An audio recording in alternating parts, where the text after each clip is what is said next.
Beginning the Daf Masechta is Bava Kama Daf Kof Aleph, 11 lines down on the top of the Yamin, where the Gemara continues on this discussion regarding the case of our Mishnah. We're talking about a dyer. We had a few different cases. Let's say he burned the wool instead of dyeing it well, or he made an inferior color, or he didn't change the color. But they're all cases of negligence of the guy who is dyeing. So the Gemara will introduce an interesting conversation that's going to come up regarding this type of circumstance of a dyer with the wool. The entire world. So discussing today's daf are Yesh Shavach Samanim Ala Tzemer or Yesh Shavach Samanim Ala Tzemer. Where the Gemara is going to explain what that means. But do we see an improvement of the dye on the wool or not? So one way of discussing this, the Gemara says, is Chazus Milsi or Chazus Alav Milsi. Do we say that the fact that you see a color, is that considered a Shavach or not? Meaning the dye is not here anymore, but the color is here. Do we say that as is that substantial? So the Gemara discusses a few different ways of explaining this. Let's say there was someone had wool and dye, but someone who had someone, and then someone else dyed it with those dyes.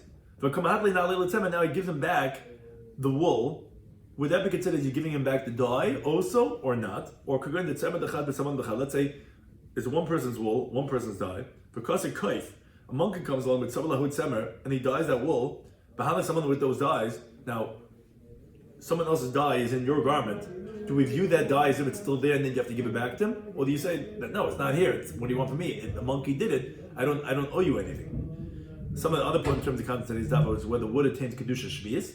Does it have the sanctity of a shemitah year? How about perish shvius, which we know is forbidden to be utilized for business, so you could only eat it? Some things that hanasa be yeshur, but the Shabbat the Gemara says it depends if the pleasure you're getting from it and when it's being consumed is happening at the same time. And also the discussion of stam eitzim lasakeinam, do we say that in general wood is meant to be used as fuel, which is not problematic, or would we say that it's actually meant for something else? So we begin the current Daf Kuf Aleph, 11 line down to the top of the Gemara is the following question. The following question. Yesh Shevach Samanim Ala Tzemer. Do we say that there's an improvement of the dye on the wool, or ain't Shevach Samanim Ala Tzemer, or do we don't say that there's improvement of the dye on the wool? In other words, where Rashi explains it, do we say that Chazusa? Do we say that the appearance is something substantial, and then it would be like it's still here? Or is it not substantial? Does it still exist independently or not? So the Gemara says, okay, hey Chadami, what exactly is the case that you're asking? So the Gemara discusses the following idea. If it's a guy stole herbs, dyes, and he grinded it, and he soaked it in water the way it's normally done, and then he dyed his own wool with that dye. So now the question is being asked, do we say that there's a shevach of the samanim on the tzemer? Do we say that the fact that it has a blue color now, this wool, that it's something significant, and he could tell him, give me my dyes that you took, as the Gemara is going to explain later on? Says the Gemara, how can that be the case? We should say that he acquired when he changed it, and he doesn't have to give it back for that reason itself, that he already acquired it, and you can't say that it's here that he has to give it back. He already acquired it by changing something to the herbs themselves. Because we're talking about where the guzzle someone is shaguyim. He didn't grind it and soak it. He stole the soaking dyes, and he didn't change anything with it because but he went and now he dyed his garment with them. What's the halacha? Oh, this is the question. Yes, do we say that there's an improvement of the dyes on the wool? The Amalei, where he tells him, my dyes are in your jacket, give it back to me.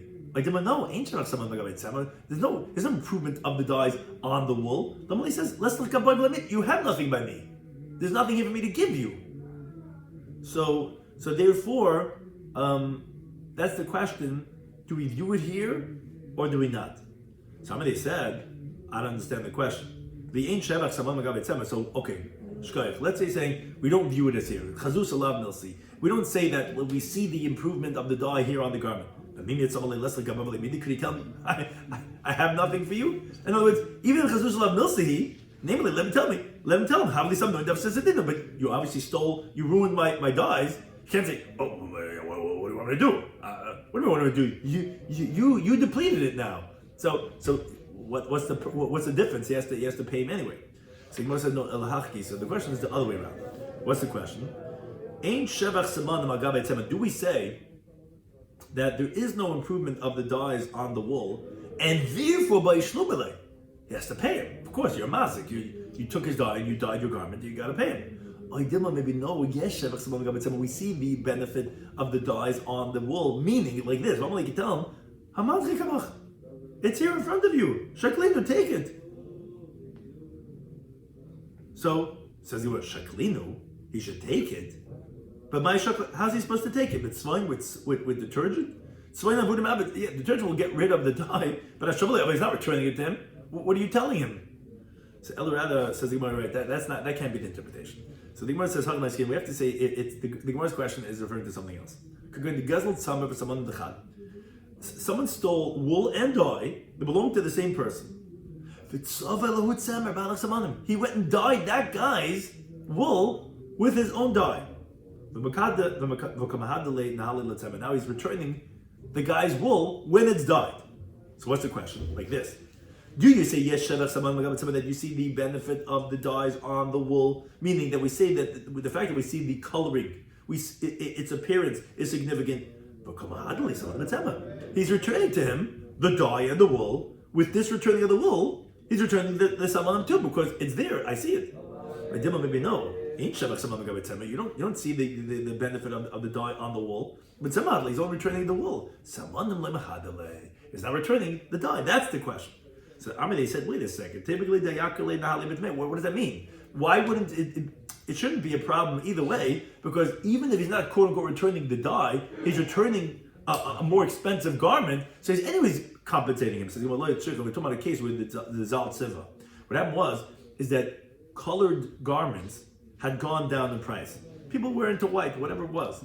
And therefore the benefit of the value of the dyes is not going to be compensated by returning a colored garment.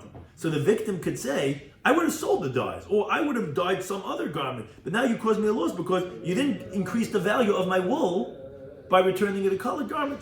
So that's interpretation number one of what the Gemara's question is. Or, you could say a different approach. So either it means, says Rashi, that if a monkey stole dye and the monkey dyed the wool and then he returned it to him where he didn't make it any better, or some say actually the tzalabu kupa is not kupa as a monkey, as a clay, it's kupa with a hay, like a box, a wicker basket, but be that as it may, there was no improvement that was done to it, and therefore that would be the question of are you giving? Is there something over here that has to be given back or not? That's one approach. Or Vinam, he says, what we're talking about over here is actually kagoin the tzemer the chad. We're talking about the wool is actually owned by one person, the saman the chad, and the dye is owned by a different person. But ka'asi kaif, and now a monkey came along with Savalahu Tzemer. He dyed that Reuven's wool, Ba'alach Saman with Shimon's dye, and therefore, like Rashi explains, this second interpretation has nothing to do with like the first version, like regarding a gazlan. There's no gezel here. There's some random monkey that did this. Now, so what's the question? Yes, do we say that we see the benefit of the dye on the wool, the amalei, where he could tell him, the gabachnan, he said, you have my dye. Look at it. Look at your garment. Give it back to me. Maybe no. We don't see the improvement of the dye on the wool. Amalei can tell. Let's look about. You have nothing by me. What's hasta by me? This monkey, he didn't do anything. The monkey did, but I don't have it. Look, there's nothing here. So that's the question. There's two different versions of what the question was. So the Gemara says, "Tashma try to bring a raya." Now that we understand the question, from the Mishnah says this Arla to answer it. The Mishnah says like this: Beget should sell the beklipa Arla, a garment that was dyed with the husks, the shells of Arla fruit, meaning the shells of nuts or other fruits could be used as production for dye, and it's from an Arla tree, where in the first 3 years of the tree the fruit is forbidden, and the peels is what you're taking for dye. Because Rashi says in contrast, let's say the bark of a tree, that wouldn't be a problem because Arla is only by the fruits. So we're talking about the klipe, the peels of the fruits. and you dyed now, which again the fruits are forbidden, you dyed a garment with those peels. So halach is you have to burn those garments because the peels are forbidden, and now that's in the garment. You see, obviously the coloring that you have in the garment is something substantial, and that's why you have to burn it. So that answers the question. Rabbi says no, it's not true because a benefit that's just visible, even though there's no substance, as we're going to bring a raya, let's say a candle or a dye. Also, the Torah says that's specifically forbidden by Arla, and that's not a raya to in general that it's substantial. The telling Linda Bryce, the Pasuk B'Yirkar says Areilim, they're oral. Lo yochel, they should not be eaten. Now, that's a fruit in its first 3 years on the tree. I would only know that it's forbidden to be eaten. How do you know you're not have pleasure of it? But you're not die with it. You're not light a candle with it either. It says in the pasuk, Arla says, it says many times the word Arla. That Areilim le'yochel. The says to include all these cases of no riots. It's a halacha specifically by Arla that we're saying that all these different hanois are going to be forbidden, and therefore even if chazusa love milsi, it's going to be us, and if it's not a raya, the chazusa is milsa. It says like Tashma tried to bring a raya from a brisa, a similar type of halacha, but not with Arla, but with a different halacha of Shemitah produce. Beged should suddenly be kli b'shviyas. If you have a garment that was dyed with the peels of Shemitah produce, which the halacha is, as the Gemara tells us, you're not allowed to do business with the pears of shviyas. Now, again, Rashi tells us that the klipas here that we're talking about are from the fruits, not of the bark of the tree, because wood, the halach of Shemitah does not take effect on them, as we're going to say later on the next daf, because stam eitz in general wood is lasakin, and it is given to use as fuel, and that you're allowed to use the peels of the produce. So, yidalik, you're not allowed to have, you're not do other types of like dyeing a garment, you could only eat the Shemitah produce. This that you made a garment, dyed with it, you have to go ahead and you have to burn the garment. Again, you see that chazusa, the coloring, is milsi, that's you have to burn the garment. So the Gemara knows, and there it's also different. So the Makrat says the pasuk yikra tia. Tia means it should be as it is, meaning it will remain in its prohibited state, even though it's, let's say, not lav milsihi, and therefore you cannot resolve the question from these two sources. And the Gemara does not resolve the question. But now we continue on with Beis, and in the related discussion, the Gemara has a contradiction. Rava posed the following question. On the one hand, Tanan, we have the Mishnah Masechtas Arla that we taught that said like this. It said, Beged shetzava b'klipa Arla. If you have a garment that was dyed with the peels of Arla fruit, we said, you have to burn it. Okay, so Alma Chazus Milsi. Obviously, you see that appearance is considered significant, which places, the first place over here says it's a wonder. Rava just said, on Aman Aleph, that Arla is different because in Dechsibi Kroi, it's based on Pesukim, and you cannot learn that from there. So what is he asking from Arla onto this next halacha he's going to ask from Tumah? So different places says it would seem like the sperm that the gear said previously should be not Rava, it should be Rabba. And even if you are Geras Rabba, you could say that it's just Dicha, it's just like rejecting, but not necessarily. And therefore he could still ask as a question, it sounds like you see Chazuz and Milsi. The problem is, Raminda seems to be contradicting from Mishnah set this always. Mishnah says, Revi is dam. A quarter of a leg of blood of a human being contaminates in the oil in the same room. Because the Pasuk Mikra Chaval says, Al kol nafshes meis le'yaber, on all the souls of a dead person shouldn't come. Now, we know Hadam hu hanefesh, it says the nefesh means blood. Rabbanan said, what's the minimum blood that a person needs to survive? Is a revius of dam. So that's going to be retame in the oil. Okay, so let's say there's revius of dam, shenivla v'abayis. It got absorbed, blood it gets absorbed into things, it got absorbed in the house. Habayis tame. The house, meaning the vessels in the house, Rashi says it can't be the house not Makabal Tumah because it's karka, it's connected to the ground, but everything in the house is Makabal Tumah. Some say Habayis tar. No, the house is going to be tar. And says the Gemara, and they're not disagreeing. How so? When did we say that everything inside the house is going to be tamei b'kelim dav mikava? Our vessels that were in the house before it got absorbed. It was there, it was around. And the house was hovering, was a tent over the blood and the vessels, and therefore they became tamei. When we say the stuff are going to be tar, it became the aslam side. Our vessels came only after it was absorbed. It was absorbed, okay, it's too late, it's not here, it's not extant, and therefore it's not going to be metame. Okay, but the main thing we want is actually the next halacha. Nivla b'ksus. Let's say the blood get absorbed in a garment, in the shmata, in the towel, whatever it is, someone wiped up the blood. Royin, we see, if you would launder the garment, and and the revius, a quarter log of blood would come out. Meaning, if you would put in a certain measurement of water, you would find not that amount of water, but the water you want, you would find an increase of a revius, which obviously is happening through the blood, which means originally they got absorbed more than the revius, and that if you bring that garment into a house, so then Tameya, that house is going to be Tameh. Meaning, because this absorbed garment has revius adam inside of it. Vimlav, if not, if revius wouldn't come out, then the house can be tar because it's not being mal on revius, because it already is lacking by its absorbing into the garment. But Rashi points out the garment will be tameh because its initial touch was with a precise measurement of revius. But one thing is, and this is the Gemara's question, it says that if you're not going to be able to get out of revius or down from it, then everything else in the house is going to be tar. Wait a second. But the chazusa, the color, is a revius of dam color, because the blood that remains in the garment that you cannot squeeze out, at least you have that appearance in the garment. Obviously, the chazusa is not something significant. It's the only way you could squeeze out of it. So that seems to be contradictory. The Mishnah in Arla that says chazusa is milsa. So Rav Kahana, he says that's not a difficulty, because here in the halachas of Tumah, although you're right, usually chazusa would be milsa and the garment should be metame, but mekuli reviya is shonukan. It's from the leniencies of the halachas of reviyas, of when you have a lower, inferior type of dam. That's what we're talking about. What does that mean? But dam tavusa d'rabban, we're talking about a rabbinic tumah that's only mitam ba'il rabbinically, which is called dam tavusa. What's dam tavusa? So the Gemara in Nida of Ayin Amarav explains to us, if let's say someone was murdered, and the revius of dam came out partly when he was alive, partly when he was dead, we're not sure if all of it when he was alive, all of it when he was dead, that is only rabbinically tameh, called dam tavusa, which is a mixture of blood. That is where we're going to say the leniency that chazus lav milsi, but that won't prove regarding the din direct, like the Mishnah Masechet Zarla, maybe chazusa would be milsi. That's one. Now we have another. Once we're doing Rav Rami, also regarding the halachas of Shemitah and Arla, like we brought in the Manal, Rav Rami posed the following contradiction.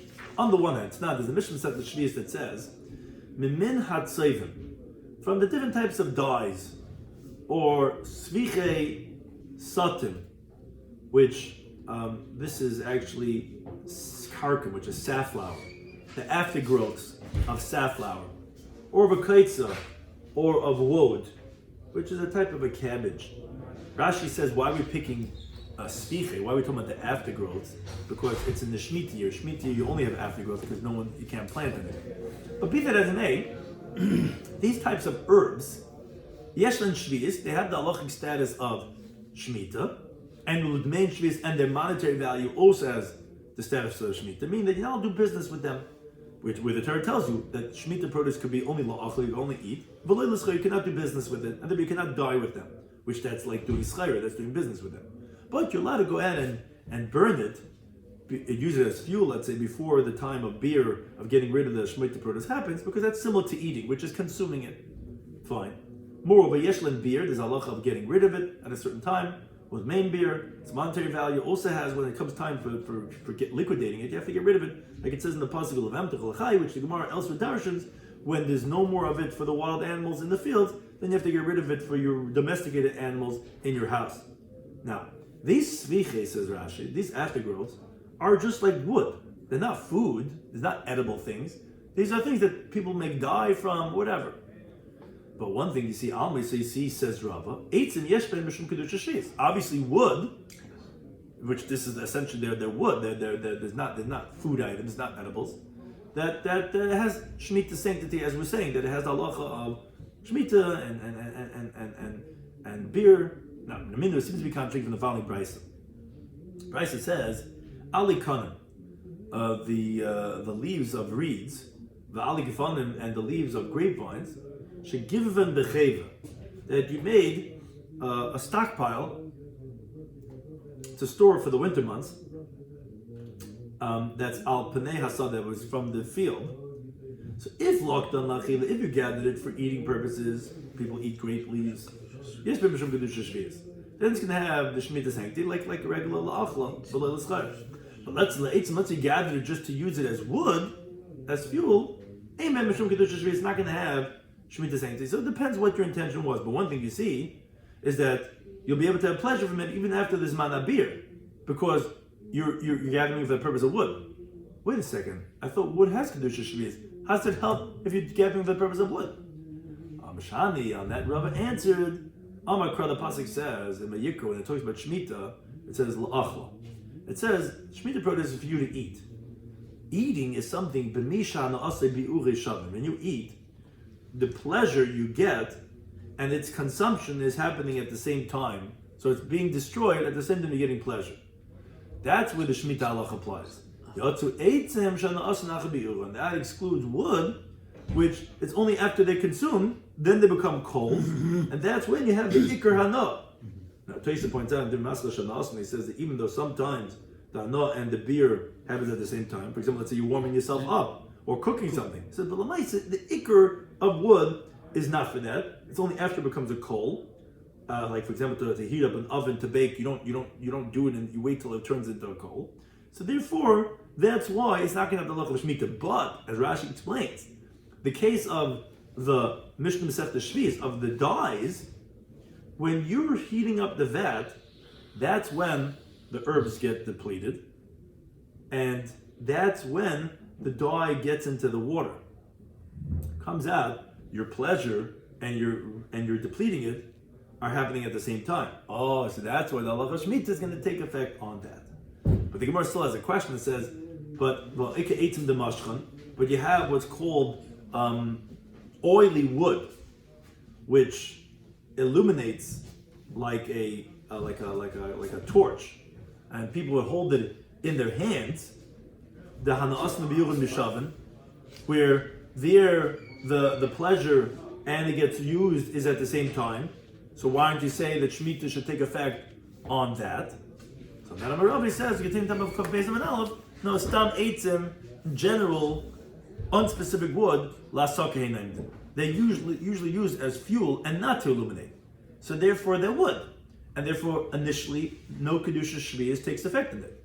But like we said, regarding the aftergrowth of these herbs that are used generally for dyeing, so therefore shemitah could take effect in it. And it would be forbidden after this amount of beer, even if you're using it for fuel, because it usually is the pleasure at the same time that's getting ruined. Now, regarding the grape, the leaves of the grapevine or of the reeds, some eat it and some use it as fuel. That's why we said it goes based on the one who's gathering it, because that could depend. But that's what we're saying, that so there's really three types of categories. It's eitzim, which are generally la'asaka. Therefore, even if you would have a wood that biyuran and hanas neshava, you would still be pater. Then you have things in the other extreme, like svichi satim, like those herbs, where generally used for dyeing. Therefore, it will always have the isser of shemitah, even if you're using it for hasaka, which is not for the purposes of dyeing. And then you have something in the middle, alikam mikvanim, where some eat it, and then it would have the halacha of shemitah, some use it as fuel, and then it's not going to have halacha of shemitah. Anytime, those things.